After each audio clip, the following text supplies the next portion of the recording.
They tried to shame a single mom and an autistic man in public like their pain was entertainment and their struggle was proof they didn't deserve respect. But when everyone expected him to stay quiet, his reply didn't just stop the laughter. It turned the whole room against the cruelty. Moral question: when someone is already drowning, is judgment ever anything other than a kind of violence? Maya stood under a bus shelter that didn't really shelter anything. Rain slid through a crack in the plastic roof and tapped her collarbone like a cold finger, steady and annoying, the kind of touch that made a person feel singled out by the sky. She kept her shoulders squared anyway, because Noah watched her face the way kids watch a traffic light, learning when it was safe to move. The street smelled like wet metal and coffee drifting from somewhere warmer. In her pocket, coins pressed into her palm, counted and recounted, as if belief could multiply them. Noah's sneakers were darker at the toes, where puddles had claimed them, and he tried to hide that by rocking on his heels, making it look like a game. Maya crouched and tightened the frayed lace, fingers quick from practice. She smiled, big, too big, because a smile could trick the brain for a second, could tell the body there was no danger here. "We're early," she said, as if early meant prepared, as if prepared meant protected. Noah nodded, trusting her like a law. Behind her smile, worry kept knocking. Across the bench sat a man who looked like he was holding himself together by rules only he could hear. Eli's headphones covered his ears, matte black, the kind that sealed the world out when the world got too sharp. He stared at the sidewalk seam, where one square met another, tracing it with his eyes as if it were a path. In his hands was a folded sheet of paper, creased so many times it had become soft at the corners. He pressed his thumb along the fold, again and again, like a heartbeat he could control. A city bus groaned somewhere down the road, and Maya's chest tightened on instinct, that reflex that came from months of being late, of being judged, of being one small mistake away from a letter in the mail that could change everything. The last caseworker had smiled politely while saying words that cut. "Stability matters."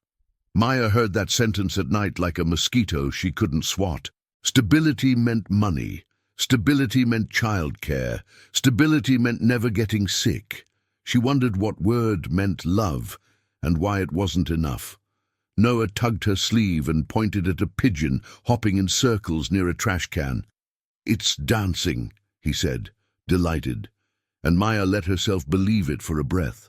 She watched his face soften into wonder, the way a child's brain could find a bright spot even in grey weather. That innocence hurt sometimes, not because it was weak, but because it was unarmored. She thought of all the eyes that measured him by her choices, as if childhood were a receipt. She swallowed and told herself, not today. Eli flinched when a car horn snapped nearby, his shoulders lifting toward his ears. He didn't look at Maya, not directly, but his gaze moved to Noah's wet shoes, then to the thin jacket Maya wore, then away again, fast, as if looking too long might be rude or dangerous. His lips moved silently, counting or rehearsing, and Maya caught a fragment. "One thing at a time." It sounded like a prayer built for survival. She recognized that tone. People didn't use it unless the world had cornered them before. The bus shelter filled with a couple arguing in stage whispers, a woman clicking her tongue, a man laughing too loud. The sound piled up, messy and unpredictable, and Eli's fingers tightened around the folded paper until the knuckles went pale. Maya noticed the strain in his jaw, the way he held his breath between noises, like he was bracing for impact that never came and still hurt.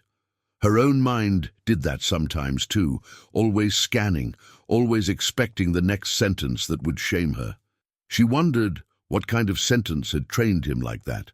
Noah hummed to himself, a soft looping tune with no words, and Eli's eyes flicked to him again. Something in Eli's posture shifted, a tiny release, like Noah's steady sound gave his nervous system a handrail. Maya felt it too, the way predictable rhythm could calm a racing heart. She'd learned to use songs like bandages when Noah cried, when bills arrived, when strangers stared. She watched Eli listening without meaning to, and a strange thought landed. Maybe Noah was helping him without knowing it. Maybe kindness didn't always announce itself. Maya's phone vibrated in her pocket, brief and sharp. She didn't want to look, because messages had become tiny doors that opened into fear. Still, she pulled it out. A subject line flashed from an unfamiliar address. "Regarding your custody review." The words made her vision narrow, like the world tunneled. She had done everything they asked. She had attended every meeting. She had never missed a pickup, never missed a meal if she could help it. Her thumb hovered, and her mind filled the silence with worst-case stories. Eli must have sensed her shift, because his head angled slightly, not quite toward her face, but close enough to notice. He didn't ask what was wrong, maybe because questions could feel like pressure, maybe because he knew some things weren't safe to say out loud in public. Instead, he reached into his bag slowly, carefully, and pulled out a sealed pack of crackers. He held it out toward Noah, arm extended like a bridge he wasn't sure would hold. Noah looked to Maya for permission, and Maya hesitated, weighing risk and gratitude in the same heartbeat. Maya nodded once. Noah accepted the crackers with 2 hands, solemn like it was a gift that mattered. "Thank you," Noah said, and Eli's shoulders dropped a fraction, relief passing through him like warm water. Maya searched Eli's face for the usual signs people wore when they wanted something back: smugness, expectation, control. But she saw none of that. She saw effort. She saw someone trying to do the right thing without knowing if it would be welcomed. It made her throat sting in a way that surprised her. Eli finally spoke, voice low, words chosen with care. "Rain," he said, as if naming it made it less chaotic. Then, after a pause that felt like he was stepping over a line inside his mind, he added, "Crowds are loud." He touched the edge of his headphones and glanced down at the folded paper. "This helps."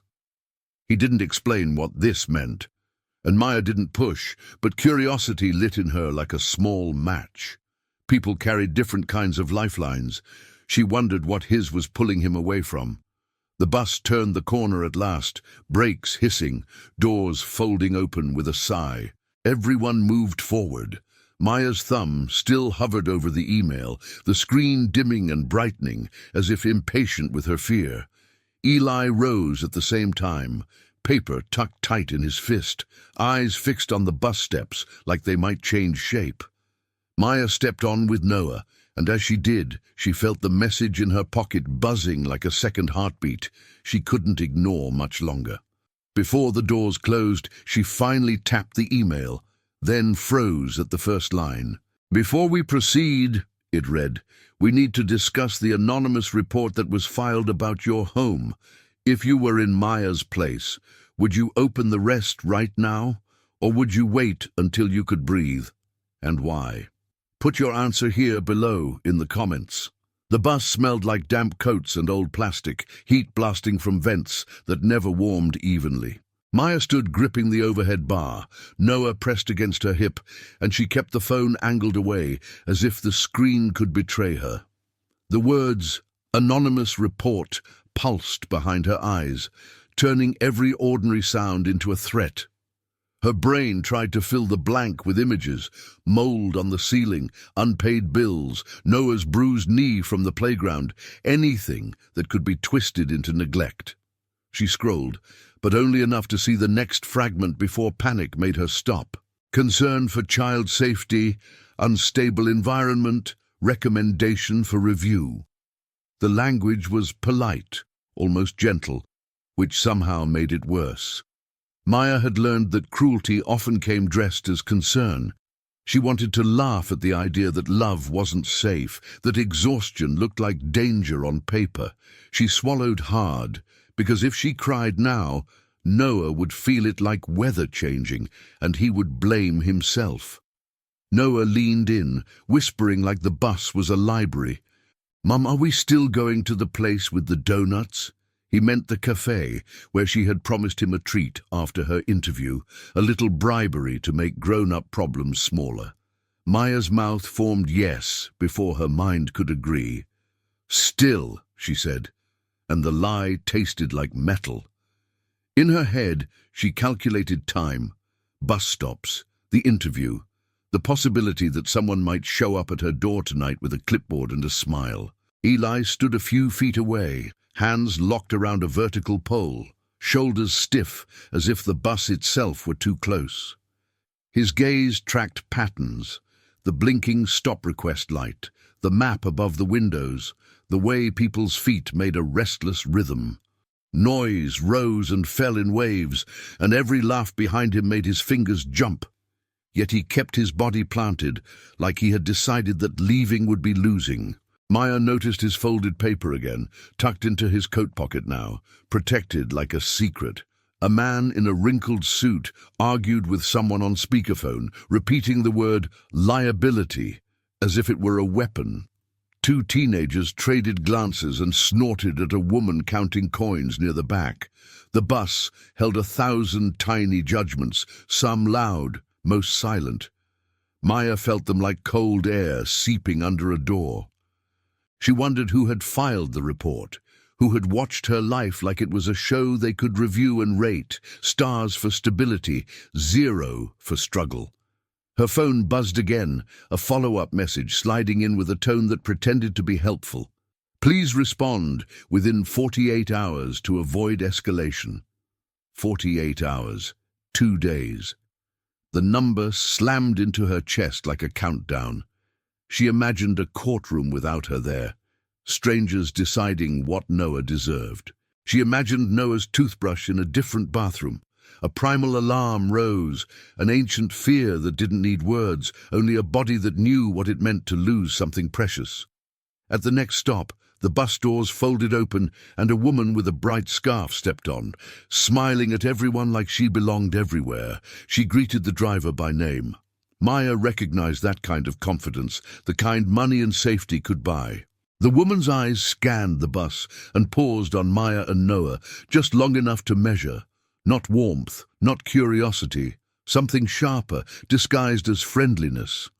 Maya's stomach tightened because the look felt familiar, like the first frame of a bad memory.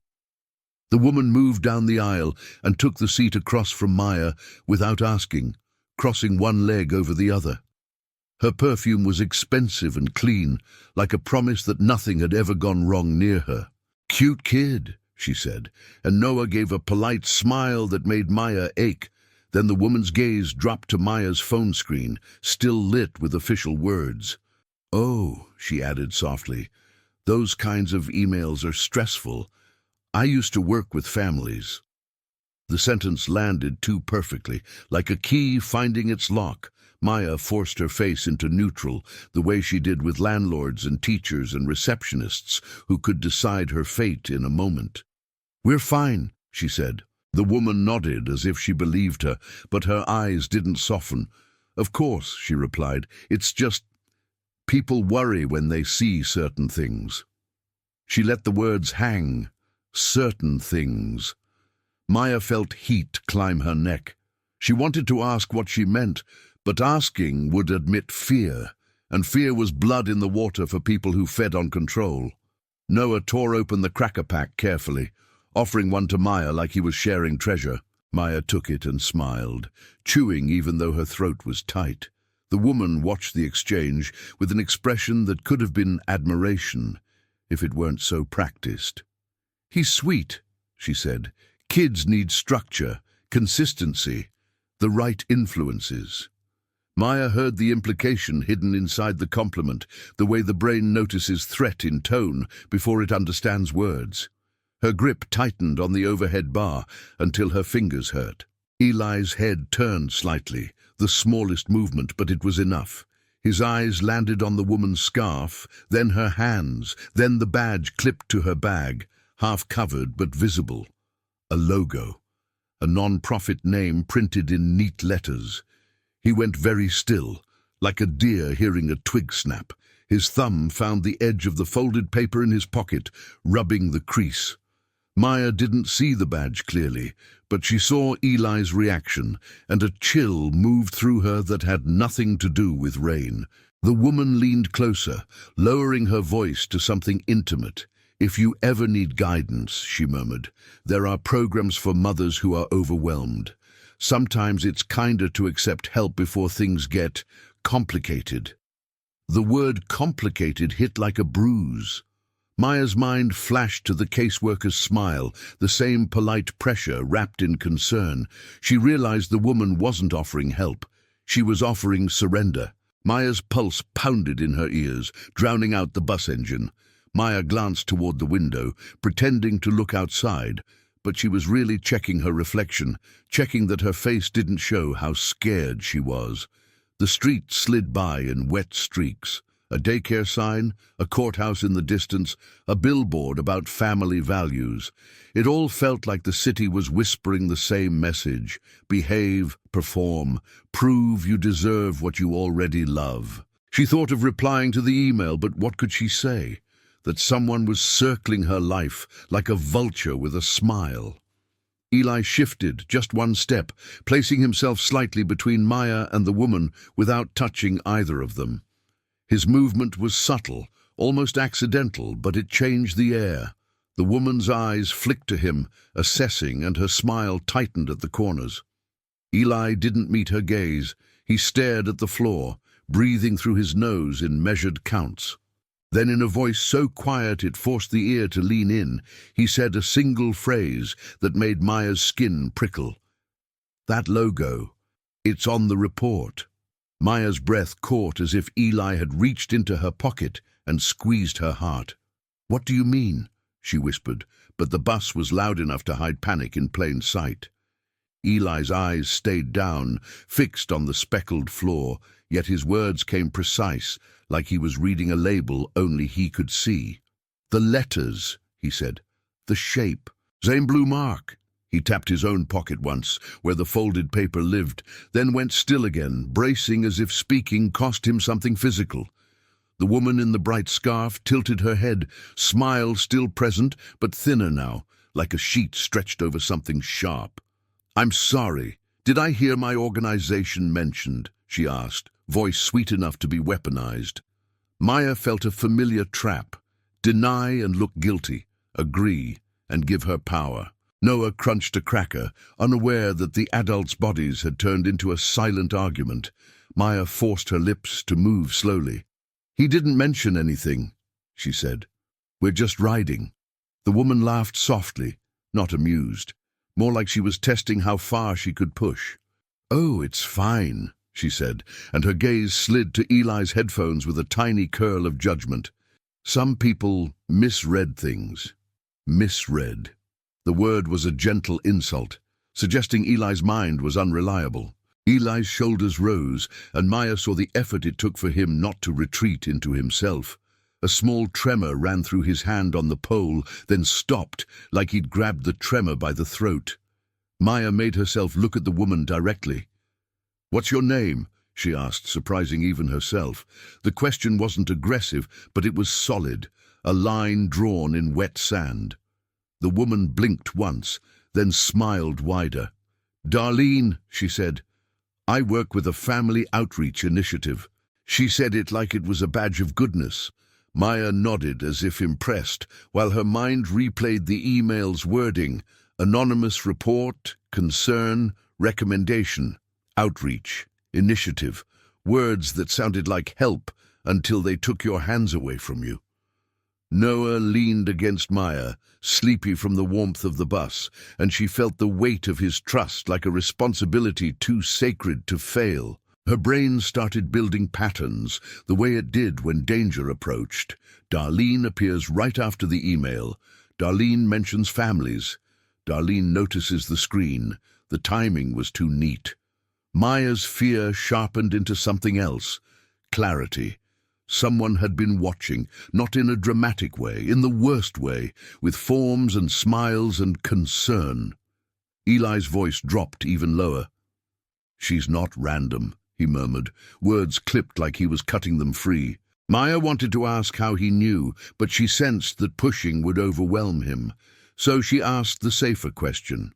"Do you know her?" Eli shook his head once, fast.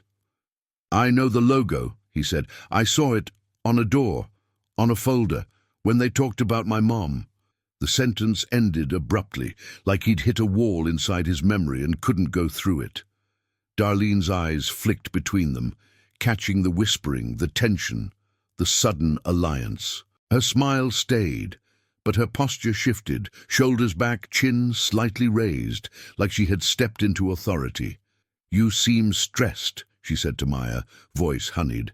"Sometimes moms don't realize how much their stress impacts a child." Maya's chest tightened. The cruelty wasn't in the words, it was in the implication that Maya herself was the hazard. She pictured Noah as a file number. She pictured her love being translated into risk. Maya tried to move toward the back of the bus, creating distance, but the aisle was crowded. Darlene followed with her eyes, not her feet, like she didn't need to chase. "If you ever want to talk," Darlene added, "we can connect you with resources. Temporary placements, respite care, supervised visits." Each phrase was a step down a staircase Maya didn't want to see. Temporary placements, supervised visits. Her stomach turned. The bus rocked over a pothole, and the sudden jolt felt like the ground agreeing with Darlene. Noah looked up, hearing the tone, if not the meaning. "Mum?" he asked, small voice, big question. Maya smiled instantly, because children read faces before language. "Nothing, honey," she said, "just grown-up talk." But her hands were cold. She realized with a sick clarity that Darlene wasn't trying to help today. Darlene was collecting a moment, a look, a reaction. Proof that Maya was unstable. Maya's body wanted to either fight or flee, and neither was safe. Eli inhaled through his nose in measured counts, the way people do when their nervous system is on fire and they're trying to put it out with math. His thumb pressed the paper in his pocket again, crease against skin, as if it anchored him. He didn't look at Darlene, he looked at Noah. Something softened in his expression, a protective focus, like Noah's presence gave him a reason to stay regulated. Then Eli spoke, still quiet, but firmer. "Please stop," he said. 2 words, simple, clean, hard to twist. Darlene's smile didn't break. "Stop what?" she asked. Innocence performed. Eli's jaw tightened. "Stop trying to make her scared," he said, voice shaking just enough to show the effort. Maya felt tears threaten, not from weakness, but from the shock of being defended. Darlene's eyes narrowed almost invisibly. "Sir," she said, "I'm just offering assistance." Eli nodded once. "Assistance doesn't sound like threats," he replied, and a few nearby passengers glanced over. The driver announced the next stop, and Maya's mind raced. Should she get off now? Change routes? Disappear? But disappearing could look like guilt, and guilt was what the report wanted. She pictured herself explaining to a caseworker why she ran from a woman offering resources. The moral dilemma tightened. Protect Noah by avoiding eyes, or protect Noah by standing her ground where everyone could see she was not ashamed. Her heart slammed against her ribs, and she realized she needed a plan that didn't look like panic. Eli shifted again and with a careful slowness pulled the folded paper halfway from his pocket as if showing it might steady him. Maya caught a glimpse of handwriting, worn ink, the kind of paper that had been held during hard nights. Eli didn't open it yet. He only held it like a warning to himself. Remember who you are. Darlene noticed the paper too, and for the first time her expression flickered. Recognition, maybe, or calculation. "Where did you get that?" she asked, voice suddenly sharper. Eli's eyes stayed down, but his answer landed like a stone dropped in still water. "From the same office that sent her that email," he said, "and it wasn't meant for me to keep." Maya's blood went cold at the implication. Not meant for him to keep. That meant it had been taken or saved or rescued. It meant Eli had seen something he shouldn't have. Darlene's smile finally vanished for half a second, and in that brief gap, Maya saw the truth. Darlene wasn't here by chance. Maya's thoughts scattered, then snapped into a single sharp line. This wasn't about her parenting, it was about power. Her hand drifted to Noah's shoulder, not gripping, just grounding, as if touch could remind her brain that the present was real and not a nightmare. Darlene's eyes stayed on Eli's half-hidden paper, and the bus suddenly felt like a small room where everyone pretended not to listen. Maya heard her own pulse, louder than the engine. She wanted to ask Eli what he meant, but the wrong question could invite the wrong answer. Darlene recovered first, smoothing her scarf as if she could smooth the moment. "Sir," she said, voice controlled, "that's confidential material. You should hand it over." The words were calm, but the threat underneath made Maya's skin prickle. Confidential meant they could accuse him. It meant they could paint him as unstable, dangerous, untrustworthy. Maya had seen how quickly a story could be rewritten by whoever held the paperwork. Eli swallowed, Adam's apple bobbing, and his fingers curled tighter around the paper like it was the only honest thing in reach. Eli's lips parted, then closed again. He seemed to search for the correct script, the socially safe one, and not find it.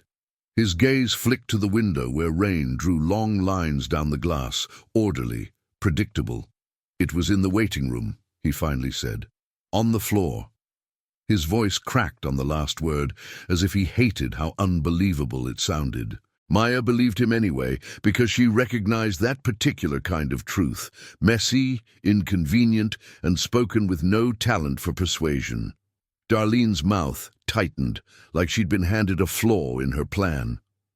Noah tugged Maya's sleeve again, pointing at a sign outside. "That place has balloons," he said, and Maya glanced out to see a storefront with bright colors, a child's haircut place maybe, and the sight felt like another universe. Normal, safe. The contrast hurt. She turned back and forced a gentle tone. "We'll see," she told him, while her mind ran fast calculations. If Darlene was connected to the report, then this conversation could become evidence. Maya needed witnesses, not privacy. She needed the bus, not the sidewalk. A woman near the front adjusted her tote bag and looked back with narrowed eyes, attention finally caught by Darlene's sharper tone. A man in a baseball cap stopped scrolling and listened. Maya felt the social tide beginning to shift, people deciding whether to stay asleep or wake up. Darlene seemed to sense it too. She softened her voice immediately. "I'm concerned," she said louder now, for the audience. "This mother may need support." It was a brilliant move. Frame Maya as fragile, herself as savior, Eli as confusion. Maya's mouth went dry. She understood the psychological trap. If she argued, she looked defensive. If she stayed quiet, she looked ashamed. Either way, Darlene got a story. Maya looked down at Noah, at the crumbs on his lip, at the trusting crease between his brows, and something in her steadied. Shame was contagious, but so was courage. She lifted her chin. "We don't know you," Maya said, voice even. "Please stop talking about my child." The words came out calm, which made them stronger. Darlene blinked, then smiled again, smaller this time. "Of course," she replied. "I just worry when I see a child in unpredictable circumstances." She glanced at Eli's headphones like they were part of the circumstances. Maya's stomach twisted. The cruelty was now shared, spread toward the most vulnerable target in the scene. Eli's breathing quickened, the beginning of overload, and Maya could almost see his mind trying to protect itself by shutting doors. She wanted to reach for him, but she didn't want to touch without permission. Eli surprised her. He took one slow breath, then another, counting silently, shoulders rising and falling with effort. He pulled the folded paper out fully, not opening it, just holding it up at chest level. A few passengers leaned in, curious, because curiosity is a hook the brain can't ignore.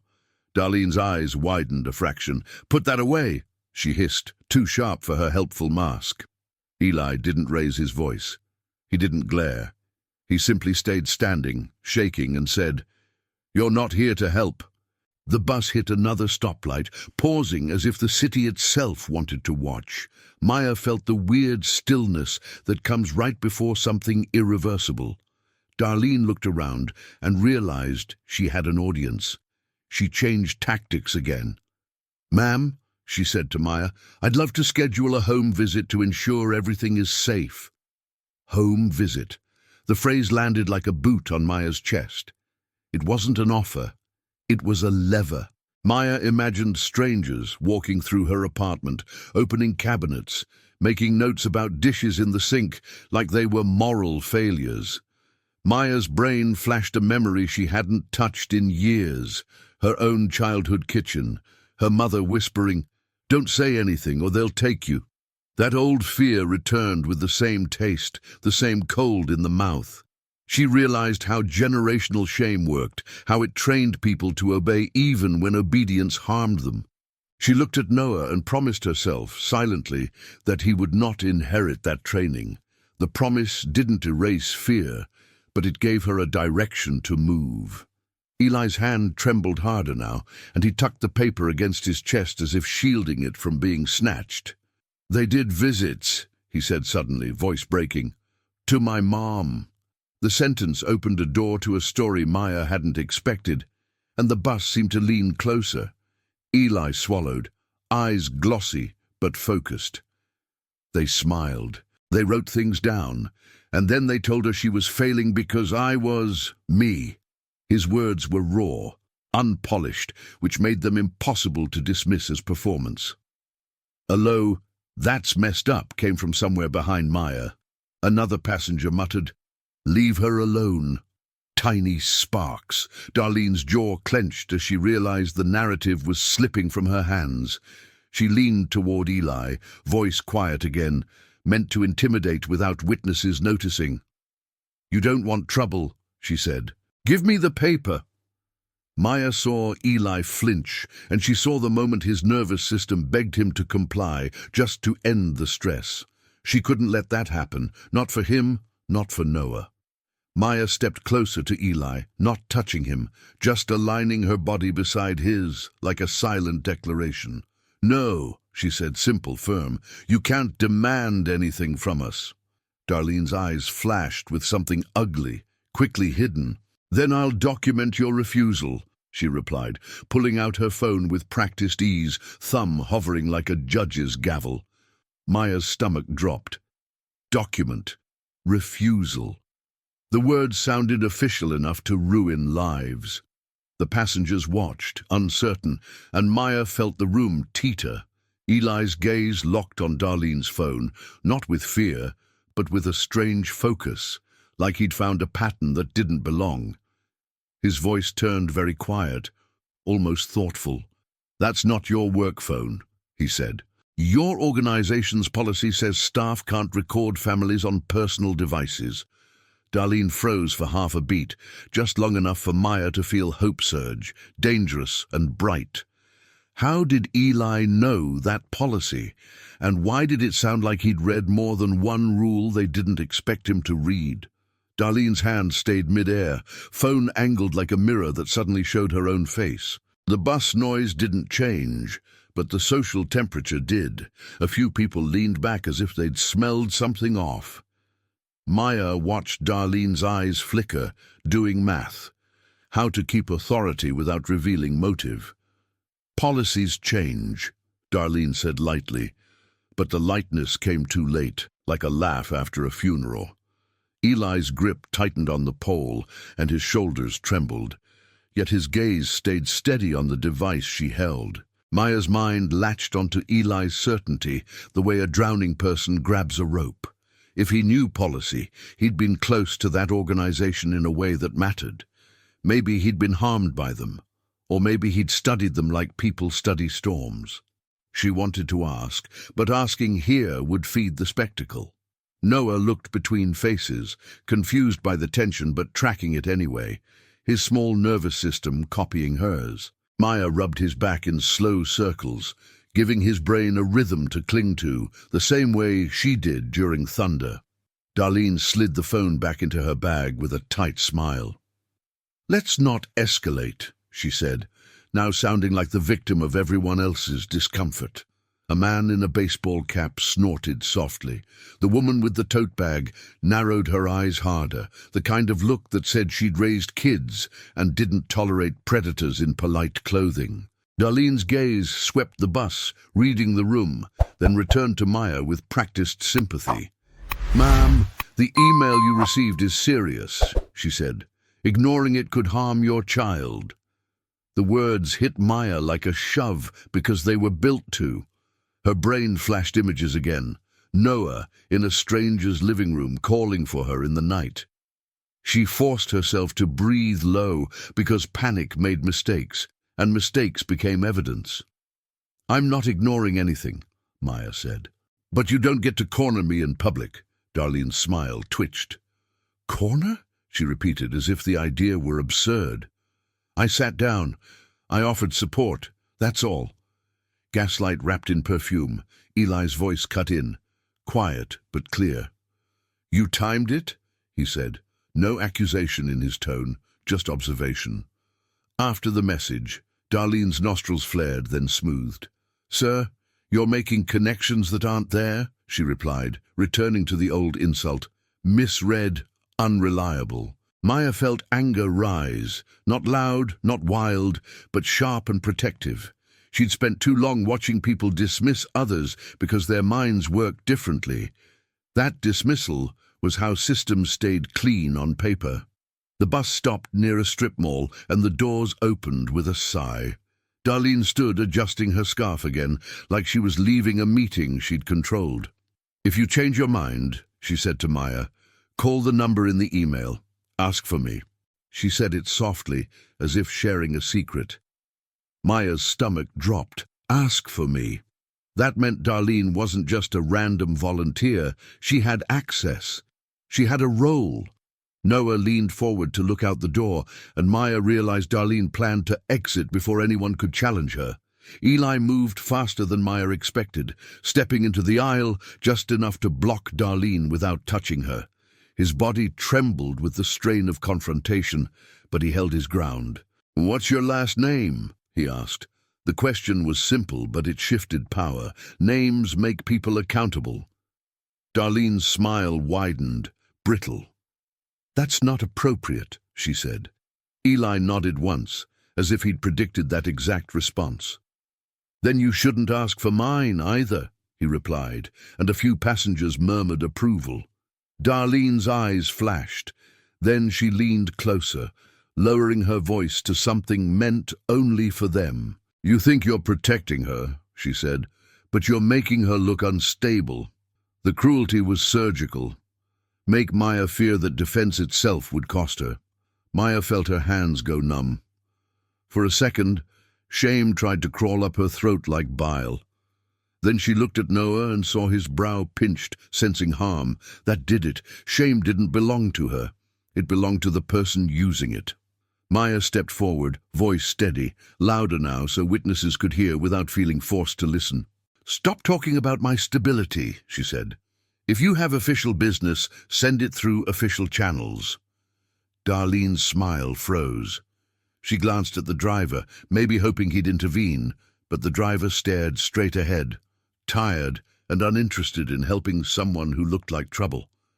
The doors stayed open, the moment stretching. Darlene realized she couldn't win here without revealing teeth. She stepped down onto the sidewalk, rain spitting onto her scarf. Before the doors closed, she turned back and said, "You'll regret making this difficult." The sentence was soft, almost polite, which made it terrifying. Then she was gone, swallowed by wet parking lot reflections and moving cars. The bus doors folded shut. Maya exhaled, but relief didn't arrive. Her nervous system stayed lit, because threats don't end when the person leaves. They echo. Noah hugged her waist, and she held him too tight for a second, then loosened, ashamed of her own fear. Eli sank into the nearest seat, like his muscles had finally been allowed to stop performing. His hands shook openly now, the delayed crash after holding it together. Maya sat beside him without asking, leaving a small, respectful space between them. "Thank you," she whispered, and Eli nodded, eyes on the floor. "I didn't do it right," he said, voice rough. Maya blinked. "You did it brave," she answered. Eli's throat moved as he swallowed, and his fingers found the folded paper again, rubbing the crease like a wound. The bus rolled forward, and the city outside looked normal again. People with umbrellas, a neon sign flickering, someone carrying groceries. Like cruelty, hadn't just tried to take a child with paperwork. Maya reopened the email, forcing her eyes to move. Near the bottom, a line she hadn't noticed before caught her attention. Case reference. Hartwell Partners. The name meant nothing to her, but Eli's head lifted the instant he heard it. His face changed, as if the word had grabbed him by the spine. "Hartwell," Eli repeated, barely audible. Maya turned, searching his expression for meaning. He didn't explain yet. He seemed to be fighting a memory that came with too much noise. After a long breath, he said, "That's the company that funds them." Maya stared at the email, mind racing. A company. Funding. Outreach as a tool. Her interview today was at a cafe, harmless, small. So why did a corporate name sit inside a custody email like a fingerprint? What did a business want with her life? Noah's voice cut through, gentle and sleepy. "Mom, are you mad?" Maya kissed his hair. "No," she lied again, softer this time. "Just thinking." Her thoughts spiraled toward the interview she was heading to. The one chance to stabilize everything, the one place where she'd have to smile for strangers who judged mothers with tired eyes. She imagined walking into that cafe and seeing a logo on the wall, blue and familiar. She imagined Darlene's confident greeting to the manager, and she realized, with dread pooling low, that the interview might not be an opportunity at all. Eli stared out the window, then spoke as if reading from a list only he carried.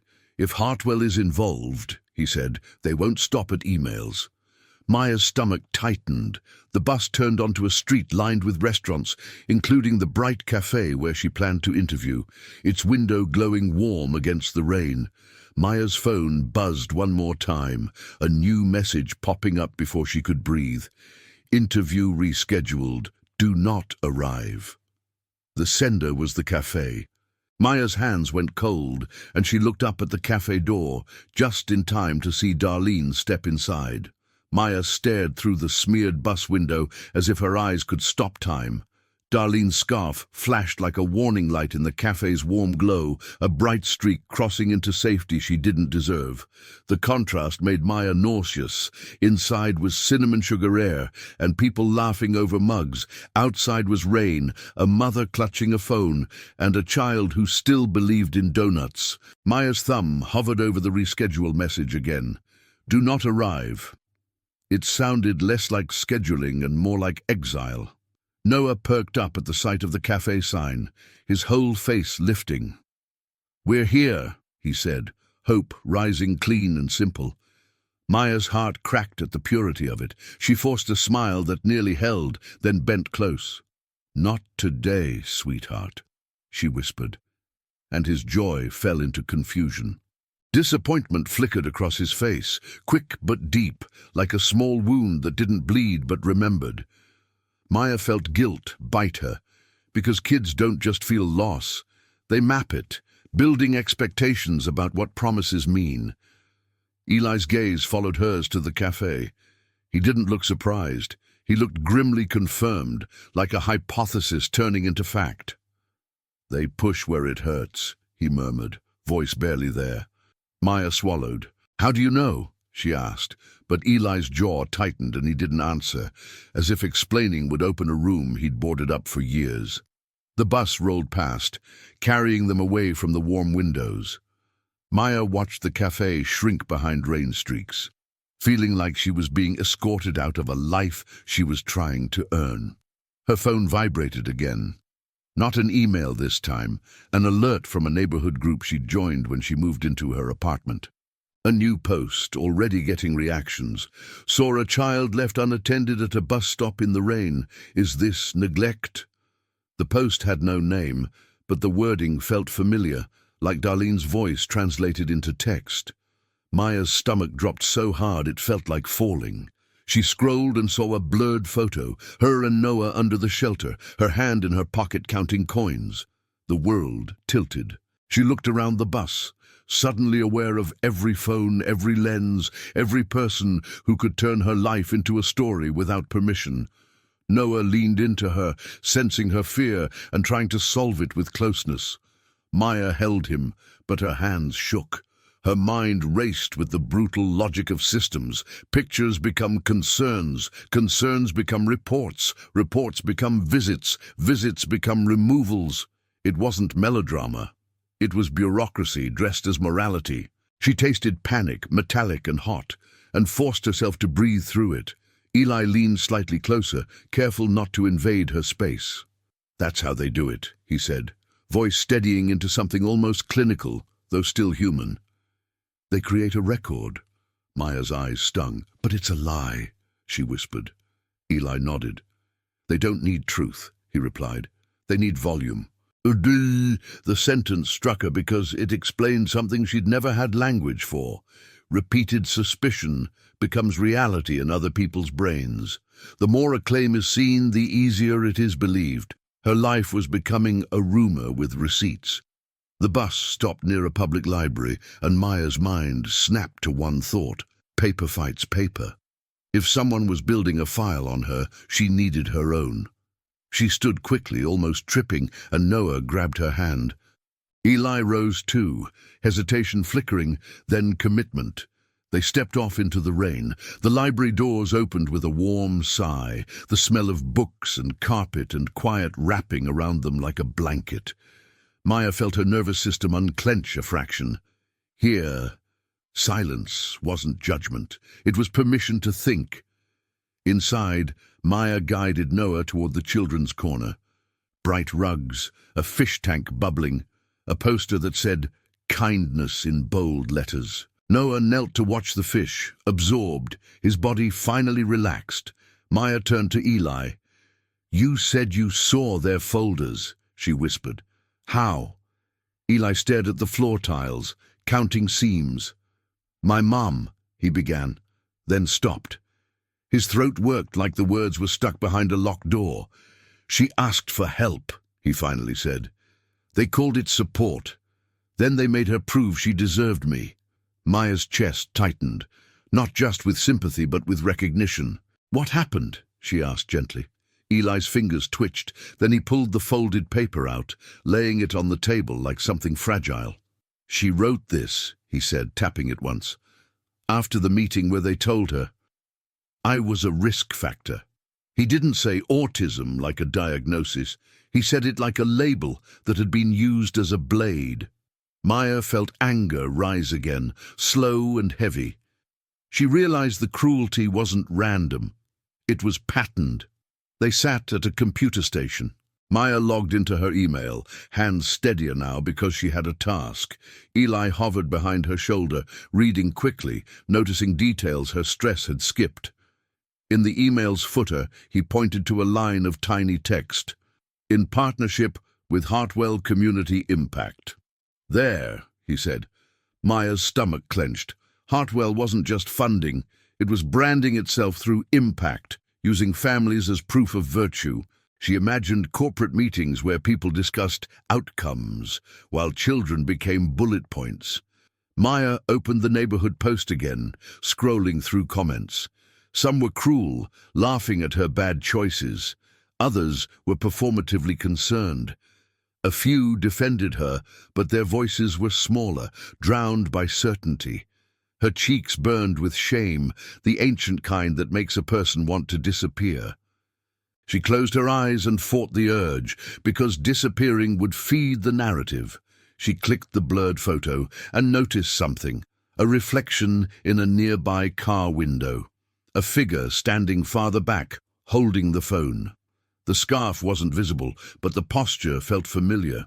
Eli leaned in, eyes narrowing with intense focus. "Zoom," he said. Maya did, and pixels broke into grain, but a detail survived, a lanyard swinging. the same shade of blue as the logo Eli had recognized. Maya's throat tightened. Darlene hadn't just shown up on the bus. She'd been there at the shelter, watching from a distance, waiting for the moment that looked worst. Maya felt violated in a quiet, devastating way. Not attacked, not shouted at, curated. Her poverty had been staged into evidence. A librarian approached, gentle voice, asking if they needed help finding anything. Maya almost laughed at the kindness. It felt foreign after the last hour. Resources, Maya said, the word bitter now. Legal aid, family services. The librarian nodded without judgment and handed her a pamphlet. Maya's eyes fell on a line.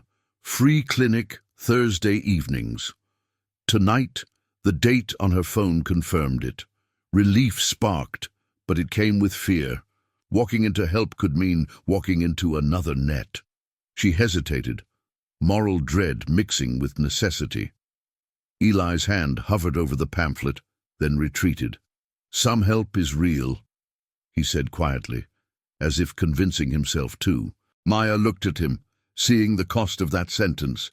He had been burned by support before, yet he was still willing to try again for someone else. That kind of courage wasn't loud, it was stubborn. Maya nodded, swallowing. "We go," she said, more to herself than to him. Noah looked up from the fish tank. "Are we in trouble?" he asked, eyes wide. Maya crouched to Noah's level, forcing softness into her face. "No," she said. "We're getting stronger." Noah studied her, then nodded like he accepted the mission. Maya stood, pamphlet in hand, and for the first time all day her fear had a direction. As they walked toward the exit, Eli slowed, staring at the glass door. Outside, across the street, a car sat idling with wipers moving like restless hands. Maya couldn't see the driver clearly, but Eli's whole body tensed. "That car," he whispered, "was at the shelter too." Maya paused with her hand on the library door handle, feeling the strange terror of being observed without proof. The car across the street looked ordinary, grey, mid-sized, nothing that screamed danger. Yet its stillness felt intentional, like a sentence waiting to be finished. Wipers swept back and forth with patient rhythm, almost soothing, which made it worse. Noah slipped his small hand into Maya's, trusting her to translate the world into safety. Eli stood slightly behind, shoulders rigid, eyes fixed on the windshield, as if he could read thoughts through glass. Maya forced herself to step outside anyway, because fear loves to turn hesitation into habit. The cold air slapped her cheeks. She adjusted Noah's hood and walked toward the crosswalk, moving with the careful confidence she'd learned to perform for landlords and caseworkers. The car didn't move. It just watched. Maya told herself it could be coincidence, but her brain didn't believe its own comfort stories. She felt the old instinct to shrink, to make herself invisible, and she hated that instinct because it had never protected her, only trained her. Eli's breathing changed, becoming shallow, and Maya heard him whisper numbers under his breath, a self-made anchor. He didn't look at her, but his voice reached her anyway. "If they're collecting," he said, "they want a reaction." Maya understood immediately. A mother who looks afraid becomes unstable. A mother who argues becomes aggressive. The trap was designed so every emotion could be filed as failure. She straightened her spine and softened her face, even though her stomach was twisting. She would not feed their story with her panic. At the curb, Noah pointed at a dog across the street, tail wagging under an umbrella-holding owner. "Look," he said, brightening, and Maya let herself borrow his innocence for a second. She waved at the dog, smiling like her life wasn't being edited behind the scenes. Her smile felt like armor made of thin paper, but paper was still something. Eli flinched at a sudden motorcycle roar, then steadied. The car's engine hummed, low and constant, a quiet witness that didn't blink. They crossed toward the legal aid clinic building, a squat place with peeling paint and a sign that had seen better days. The kind of building that held people's last chances. Inside, fluorescent light washed everyone the same pale color. Rich and poor equalized into tired faces. Maya signed in with a pen chained to the counter, the chain scraping like a reminder that nothing here was fully free. She wrote her name carefully, as if neat handwriting could argue for her worth. Eli hovered behind her like a shadow that chose to stay. A waiting room TV played muted daytime news, captions scrolling about community partnerships and family safety initiatives. Maya's eyes snagged on a logo in the corner of the screen, Hartwell, the same blue mark. Her skin tightened as if the air had become thinner. The segment showed smiling executives handing oversized checks to nonprofits, applause like rain on a roof. The captions praised accountability and stronger families. Maya's throat burned. Accountability, stronger. Words that sounded like care, but felt like surveillance when aimed at people like her. Noah climbed into a chair and swung his legs, humming again, trying to make the waiting feel smaller. Eli sat on the edge of a seat, hands clasped, paper tucked safe. Maya filled out forms, the questions quietly humiliating. Income, housing, childcare, father involvement. Each blank felt like a place someone could punish her for being alone. She wrote anyway, because refusing to answer was another kind of guilt. She glanced at Eli and saw his eyes darting to every new person entering, cataloguing patterns, exits, noise levels. His vigilance looked like anxiety, but it also looked like intelligence. A woman in a blazer stepped into the room, scanning faces, then called, "Maya Alvarez." Maya stood so fast her knees wobbled. She followed the woman down a hallway that smelled like old coffee and copier toner. The woman introduced herself as Caroline, voice calm and practiced, the kind of calm that made Maya suspicious now.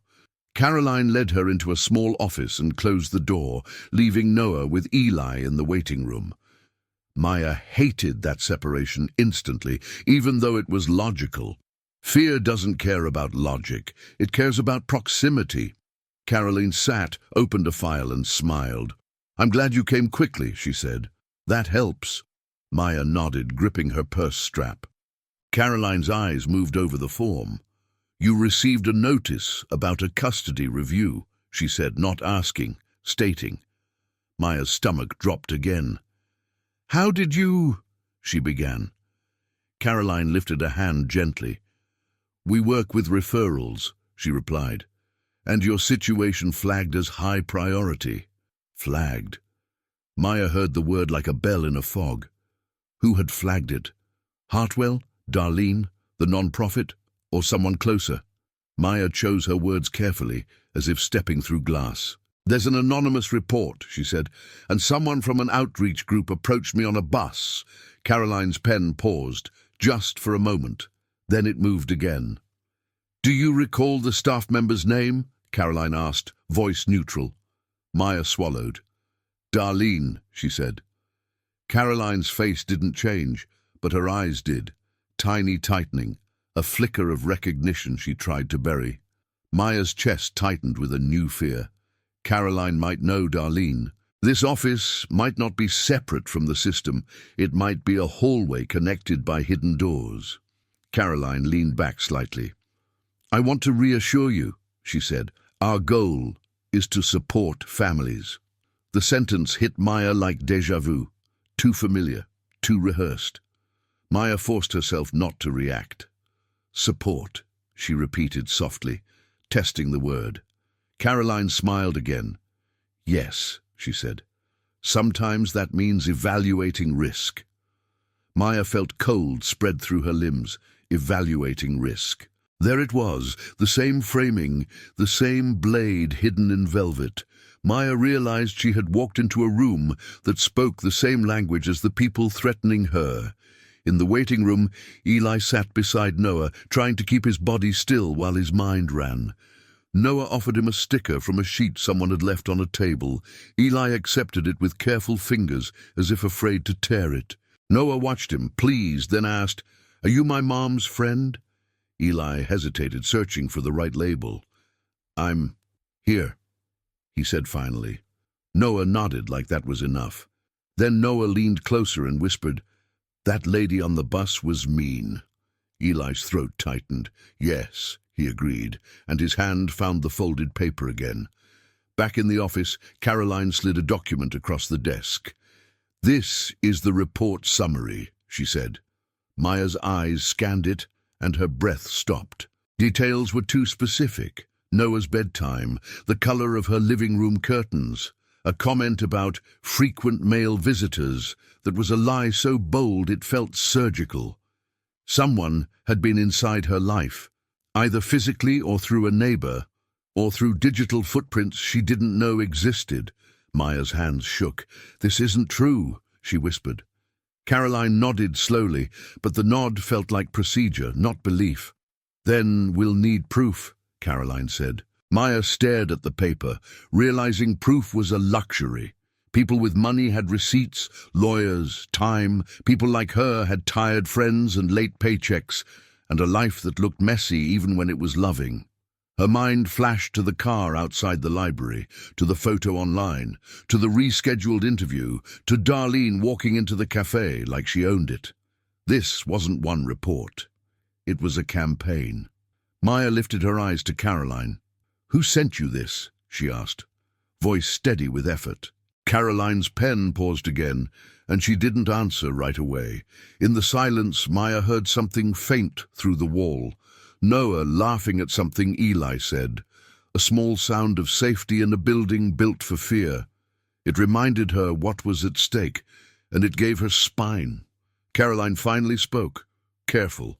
"The referral came through a partner organization," she said. Maya's stomach tightened. "Which partner?" Maya pressed. Caroline opened her mouth, then closed it, as if weighing what she was allowed to admit. Her eyes drifted to a plaque on the wall, half hidden behind a plant. Maya followed her gaze and read the engraved name, Hartwell Family Stability Grant. The plaque on the wall looked harmless, a shiny rectangle meant to inspire gratitude. To Maya, it looked like a brand stamped onto her fear. Hartwell, the same blue name that had followed her from an email footer to a TV segment to a report that knew her curtains. She felt the room tilt, not dizzy but morally sick, like realizing the person offering water had been poisoning the well. Caroline watched her carefully, measuring reaction, and Maya understood that even silence could be interpreted. She forced her face into calm, because calm was the only thing they couldn't file as failure. Caroline cleared her throat. "That grant funds our evening clinic," she said, as if money explained innocence. Maya's eyes stayed on the plaque. "Funding isn't the same as control," Caroline added quickly, but the speed gave her away. Maya thought about how the brain learns patterns. Repeated pairings create belief. Hartwell paired itself with stability, safety, support, until the public would hear those words and feel comfort. Maya heard them and felt a leash. She realized she wasn't just fighting a report. She was fighting a narrative sponsored by a logo. Maya slid the report back across the desk with 2 fingers, like it was contaminated. "This says I have frequent male visitors," she said, voice flat. "I don't."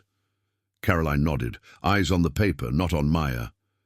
"Then we'll document your statement," Caroline replied. Document. Another file, another layer. Maya felt rage press against her ribs, demanding release, but she held it in because rage would look like instability to the wrong eyes. "Who wrote this?" Maya asked. Caroline's pen hovered. "It's anonymous," she said, and the word anonymous sounded less like protection and more like permission. Maya leaned forward slightly. "Anonymous doesn't mean invisible," she said. "Someone took a photo of me and my son and posted it." Caroline's gaze lifted at that. Real interest now. "Do you have the post?" she asked. Maya pulled up the neighborhood app and slid her phone across. Caroline scrolled, lips tightening. "This is concerning," she murmured, and Maya almost laughed at the word. Concerning had become the universal mask. Concern that attacked, concern that threatened, concern that erased. Maya watched Caroline's face and tried to read whether this concern was human or procedural. In the waiting room, Noah's laughter faded into a quiet hum. Eli sat with his hands folded, counting breaths, trying to stay steady while fluorescent lights buzzed like insects. He watched the door to Maya's office like it might open into a storm. Noah peeled the sticker backing slowly, concentrating hard, then pressed the sticker onto Eli's sleeve with solemn care. "Now you're brave," Noah declared. Eli blinked, caught off guard by the simplicity. His throat moved as he swallowed. "Thank you," he said, voice thin, and he didn't peel it off. A receptionist behind the counter took a call and lowered her voice, but Eli's ears caught certain words anyway. "Yes, she came in. Yes, the child is here. No incident." The receptionist glanced toward Noah, then toward Eli, then looked away too fast. Eli's stomach tightened. He recognized that tone, reporting disguised as scheduling. His fingers found the folded paper in his pocket, and he rubbed the crease until it warmed. The paper wasn't just a letter. It was a reminder that systems could be wrong and still feel right to everyone inside them. Back in the office, Caroline zoomed into the blurred photo on Maya's phone. "There's a reflection," Caroline said slowly. "Someone behind a car window." Maya nodded. "Eli noticed a lanyard," she whispered. Caroline's eyes narrowed. "Eli," she repeated, as if the name mattered. Maya watched the micro-expression, recognition, then concealment. Caroline stood and closed the blinds, a gesture that could mean privacy or control. "Listen," Caroline said quietly. "If there's a coordinated effort, you need to be very careful about what you say and where you say it." Maya's breath caught. "So you believe me," she said, almost pleading. Caroline hesitated, then chose safer words. "I believe there are incentives," she replied. "Incentives." Maya heard the corporate language slipping through, the kind that turned harm into strategy. "Hartwell sponsors stability programs," Caroline continued. "They like clean success stories, families that look good in reports." Maya's hands went cold. "And families that don't?" Maya asked. Caroline's silence answered louder than speech. Maya thought of the interview she'd lost before she even arrived. She thought of Darlene stepping into the cafe like a key fitting a lock. "They sabotaged my job," Maya said, voice trembling despite her effort. Caroline's eyes flicked to the door, then back. "It happens," she admitted, barely audible. Maya stared. "How can you say that like it's weather?" she whispered. Caroline looked tired for the first time, like a person under a roll. "Because fighting them costs funding," she said, "and funding keeps the lights on for people who really need help." The moral knot tightened in Maya's chest. If Caroline resisted Hartwell, the clinic might close and other families would lose support. If Caroline complied, Maya might lose Noah. It was a choice between collective survival and individual justice, set up so someone always paid. Maya realized that's how powerful systems stayed clean, by forcing the vulnerable to compete for scraps, by making resistance look selfish. She felt her eyes burn. "So my son becomes the price," she said, more statement than question. Caroline didn't deny it. She only looked away. Maya's phone buzzed again. A new email, subject line, "Home visit confirmation." She hadn't agreed to anything. The scheduled time was tomorrow morning, written with cheerful certainty. Maya's vision narrowed. "How did they schedule this without me?" she asked. Caroline's face went pale. "That shouldn't happen," she said too quickly. Maya stood, chair scraping. "It is happening," she snapped, then immediately softened her tone, catching herself. Anger was understandable, but it was also ammunition for the report. She took a slow breath, forcing regulation the way she'd learned to do for Noah. Caroline leaned forward, voice dropping. "If you refuse entry, they'll write non-compliant," she warned. Maya's jaw clenched. If I allow entry, they'll find something, Maya replied. A dish, a sock, a crack in a window, something. Caroline's eyes flicked toward the file cabinet. There's one thing, Caroline said, hesitating, that might shift leverage. Maya's heart thudded. What? Caroline opened a drawer and pulled out a thin folder, not stamped like the others. She slid it across like contraband. Hartwell has internal complaint records, she whispered, and your name is in them. Maya stared at the folder, afraid to touch it, like touching it would make the threat real. Why? She asked. Caroline swallowed. Because you were flagged before today, she said. Maya's stomach dropped. Before today meant before the bus, before the photo, before the cafe. It meant she had been on someone's radar while she was still living her ordinary life, believing her struggles were private. Maya opened the folder with trembling fingers and saw a single line highlighted. Subject demonstrates high influence potential. Influence. The word didn't fit her life. She was nobody, unless someone had decided she wasn't. In the waiting room, Eli watched the hallway door open and close as staff moved past, and he felt his body preparing for impact. He pulled the folded paper out at last and unfolded it just enough to see his mother's handwriting. The ink was faded, but the message was clear. When they try to shrink you, speak anyway. He pressed the paper flat again, breath catching, and he understood something he hadn't allowed himself to admit. This wasn't only Maya's fight. It was the same machine that had chewed his mother down. The door to Maya's office opened, and Maya stepped out looking like someone who had just learned the ground could disappear. Maya walked toward Noah with a careful smile that didn't reach her eyes. Noah ran to her, arms around her waist. Maya held him, then looked at Eli. "They've been watching me for longer than today," she whispered.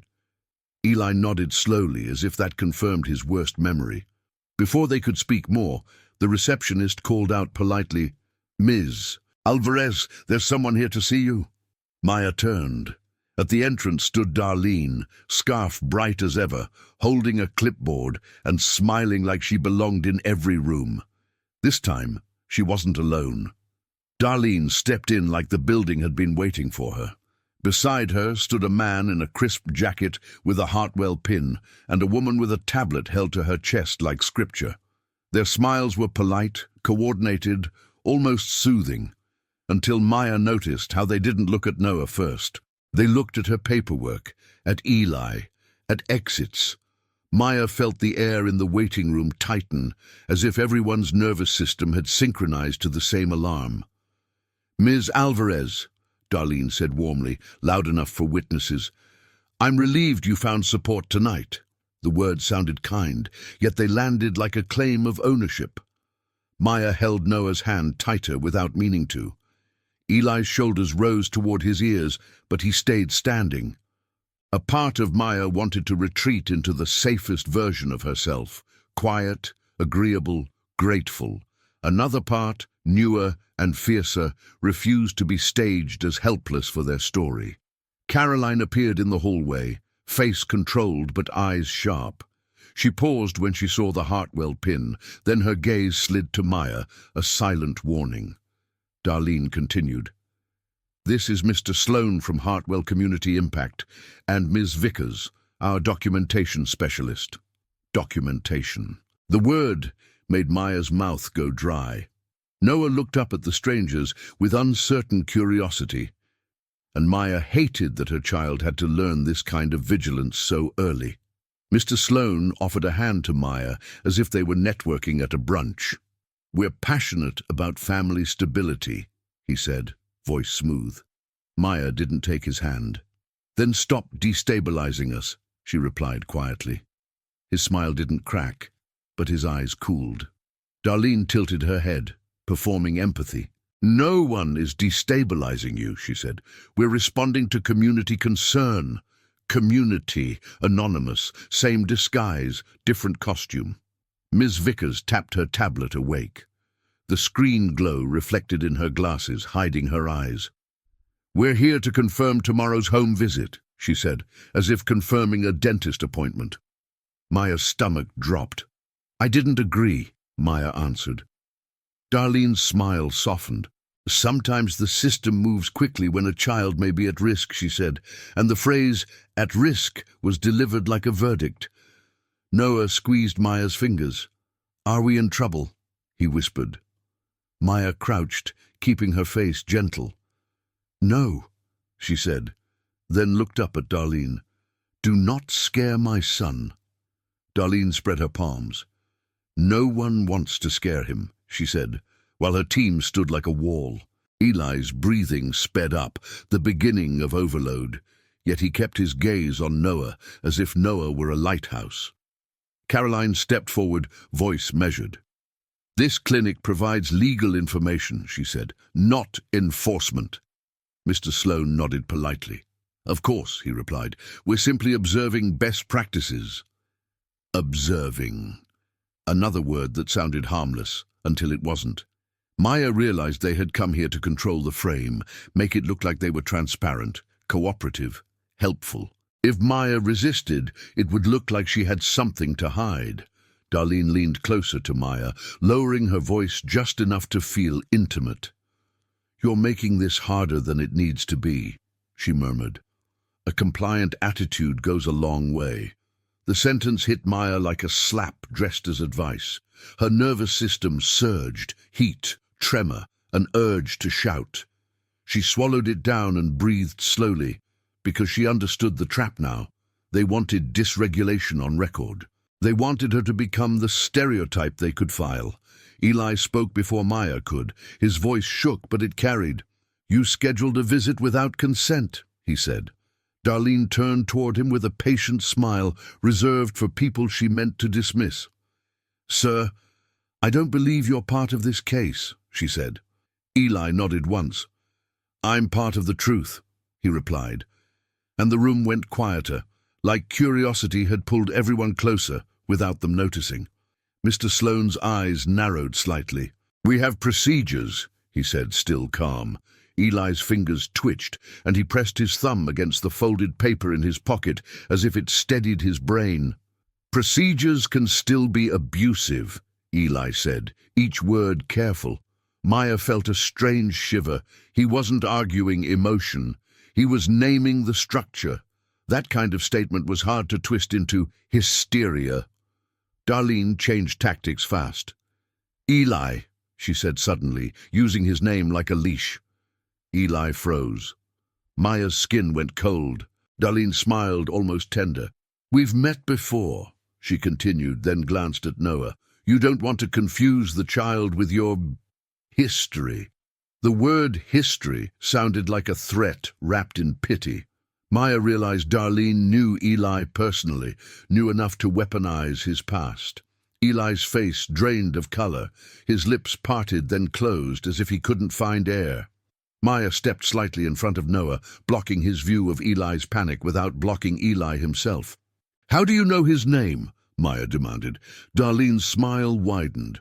We keep records, she said softly. Records. The word landed like a door locking. Maya understood then. Eli wasn't a random bystander to them. He was a file. Caroline's voice cut in, sharper now. This is inappropriate, she said. Mr. Sloan raised a calming hand. Let's stay constructive, he replied. Ms. Alvarez, we can make tomorrow smooth. We can also make it complicated. Complicated again. The same word from the cafe manager. The same word from the bus, returning like a signature. Maya felt the puzzle pieces click. Hartwell wasn't just funding, it was orchestrating. Eli's breathing turned ragged, but he forced out a sentence that sounded like it had been practiced in nightmares. My mom wrote a complaint, he said, about you. Darlene's smile faltered for a split second, then returned, brighter. Your mother was overwhelmed, she replied. We tried to help. Eli's eyes glistened. You helped her lose hope, he whispered, and the waiting room seemed to hold its breath. Maya saw it then, the moment Eli stood at the edge of collapse, not from weakness, but from carrying too much unspoken pain. She also saw something else, the way Darlene's team watched him like a problem to manage, not a person. Maya took a slow breath and made a choice. She raised her phone, opened the neighborhood post, and began recording, not their faces at first, just audio, just the words. Darlene noticed and her eyes sharpened. "Turn that off," she said, voice suddenly stripped of sweetness. Maya kept the phone low, screen dark, recording without turning her fear into theater. Her hand trembled anyway, because courage was never the absence of shaking. It was deciding the shaking wouldn't decide for her. Darlene's eyes kept darting to the device, hungry in a way that made Maya think of people who didn't want truth, only control. "Recording violates privacy," Darlene announced for the room. Maya lifted her chin. "So does following a mother and calling it concern," she said, and the word concern suddenly sounded filthy. Mr. Sloan stepped closer with a soft voice that carried steel underneath. "Let's not use loaded accusations," he said. "We're here for child safety." Noah pressed against Maya's leg, small body seeking shelter. Maya shifted so he could hide behind her coat without seeing the adults' faces harden. "Then stop using my child as your stage," she replied. Darlene sighed, the sigh of someone pretending to be patient. "No one is threatening you," she said carefully, like she was placing the sentence into the record she expected to own. Eli's hands fluttered near his sides, his body trying to shake off the noise crawling under his skin. He stared at the floor seams, then the exit, then Noah, like he was choosing what mattered most. He took one breath, then another, counting in silence, and when he spoke, his voice was plain and steady, the kind that made people listen because it didn't beg. "You keep saying complicated," he told Mr. Sloan. "That's not support. That's pressure." The room didn't erupt. It tightened, as if everyone had recognized a wordless truth in their own life. "Ms." Vickers tapped fast on her tablet, documenting as if reality could be edited by speed alone. Maya watched the movement and felt sick, because it looked like a story being built in real time, with no room for her voice. Caroline stepped forward, shoulders squared. "This clinic is not a place to interrogate clients," she said. Mr. Sloan smiled politely. "We're preventing misunderstandings," he replied, the smile too practiced. Maya realized that misunderstanding was what powerful people called resistance when they wanted it to sound childish. Darlene turned her attention back to Eli with a softness that felt like a blade hidden in velvet. "Eli," she said, using his name like a chain, "your mother's situation was tragic. Don't repeat patterns." Eli flinched, the name of his mother cracking open something old. Maya felt anger rise, clean, protective, controlled, because she recognized the tactic, poke the wound, then call the reaction evidence. Noah looked up, confused, sensing cruelty without language for it. Eli pulled the folded paper from his pocket, not opening it yet, just holding it as if it kept his nervous system from shattering. "She wrote this for me," he said, voice thin but honest. Darlene's smile tightened. "A letter isn't evidence," she replied. Eli nodded once. "It's not for you," he said, then looked at Noah and softened. "But it reminds me shame is a tool, and you're using it." The sentence landed quietly, and quiet was worse for them than shouting. Maya saw heads lift around the room. People stopped pretending not to hear. The woman with the tote bag folded her arms, jaw set. Someone near the door frowned the way people frown when they realize they've been manipulated. Mr. Sloan raised his voice slightly, aiming for authority. "Ms. Alvarez," he said, "cooperation will reflect well in your review." Maya's stomach turned. Reflect well, like love could be graded. Maya didn't argue. She didn't plead. She did something simpler and harder. She became precise. She stopped the recording, sent the audio to herself, and then forwarded it to the same neighbor who had once watched Noah when Maya worked late. Someone who knew her life, not her label. She looked at Darlene. "If you want access to my home," Maya said evenly, "bring the proper notice, not intimidation." Darlene's eyes flashed. "We can obtain it," she replied. Maya nodded. "Then do it the right way," she said, and the calm in her voice made Darlene look smaller. Ms. Vickers angled the tablet for a second, and Maya caught the words already typed: "Parent displays hostility. Third-party interference." It was written before Maya even spoke. A pre-made verdict. Maya felt something inside her go cold and clear. They weren't evaluating her, they were casting her. That clarity did not make her hopeless. It made her strategic. If the script was pre-written, then the only power left was exposure. Eli saw the same words, and his tremor changed shape. Less panic, more purpose. He inhaled carefully, as if building a bridge across his own sensory overload. "You decided the outcome," he said, each word placed like a brick. "Before you arrived." Darlene shrugged with a bored little smile. "We respond to indicators," she replied. Eli's jaw clenched. "You manufacture them," he said, and the accusation didn't sound emotional. It sounded factual. Noah's voice cut through the tension like sunlight through blinds. "Why are you being mean?" he asked Darlene. The waiting room froze. Darlene's smile flickered, unsure how to perform for a child's honesty. "I'm not being mean," she said softly. Noah studied her face, the way he studied Maya's, when he needed the truth. "But your eyes look mean," he said, and the sentence hurt because it was simple and accurate. Maya crouched and pulled Noah closer, kissing the top of his head. "You did nothing wrong," she whispered, "because children turn chaos inward if you don't stop them." She stood again and faced Darlene. "Do not speak to my son," she said, voice quiet and final. "Mr. Sloane exhaled as if disappointed, like he had hoped for a bigger reaction. "This is why oversight exists," he said, trying to turn Maya's boundary into proof of danger. Maya didn't bite. She didn't give him the clip he wanted. Eli turned toward the strangers in the room, witnesses, not enemies, and lifted his voice just enough to carry. "If you're writing notes," he said to Ms. Vickers, "write this too. They wear kindness like a costume."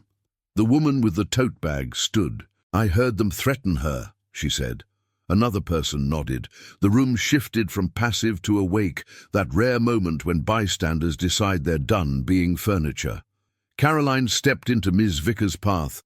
"You cannot document clients here without consent," she said, firm. Mr. Sloane's smile vanished for the first time. "You're risking your funding," he warned. Caroline's face paled, but she didn't move. "Then maybe the funding is the problem," Caroline replied, and the words felt like someone finally exhaling after years underwater. Darlene's phone buzzed. She checked it, then smiled. Victory returning. "The bus video is already posted," she murmured to Maya. "Caption says you were aggressive." Maya's blood went cold for a heartbeat. Then she looked around at the room, at faces that had just heard the truth with their own ears, at a child who had called cruelty by name, at a man who had stood through pain to speak anyway. Maya lifted her phone again, not to film their faces, but to open her own camera and face it toward herself and Noah. Her voice was steady. "If you're watching that clip," she said quietly, "listen to the part they couldn't edit out." She played the audio she'd recorded. Mr. Sloane's complicated, Darlene's pressure, the pre-written judgment. The waiting room didn't gasp. It went silent, the kind of silence that means people are changing their minds. Darlene's smile faltered in a way she couldn't fix fast enough. Mr. Sloane took one step back, recalculating. Maya held Noah's hand and didn't chase them with anger. She let truth do the chasing. Eli stood beside her, shaking, exhausted, still there. In that moment, the shame they tried to pin on Maya slid off and landed where it belonged, on the people who treated families like indicators. Maya looked down at Noah. "We're going home," she whispered. Noah nodded, sleepy and safe. Eli exhaled like a storm passing, and for the first time that day, Maya felt something stronger than fear. She felt seen. If you were watching this unfold in real life, would you share the unedited audio to protect Maya and Noah, even if it made powerful people angry, yes or no? Put your answer here below in the comments. If Maya's fight and Eli's courage hit something personal, if you've ever felt judged for struggling or watched someone twist help into control, then don't let this story end in silence. Subscribe so more stories like this reach the people who need them. Leave a like so the algorithm pushes it beyond the easy judgments, and write a comment telling what moment stayed with you the most. The bus clip, the word complicated, or Noah seeing the truth before any adult would say it out loud. Put it down in the comments below, because when real people speak up, shame loses its power.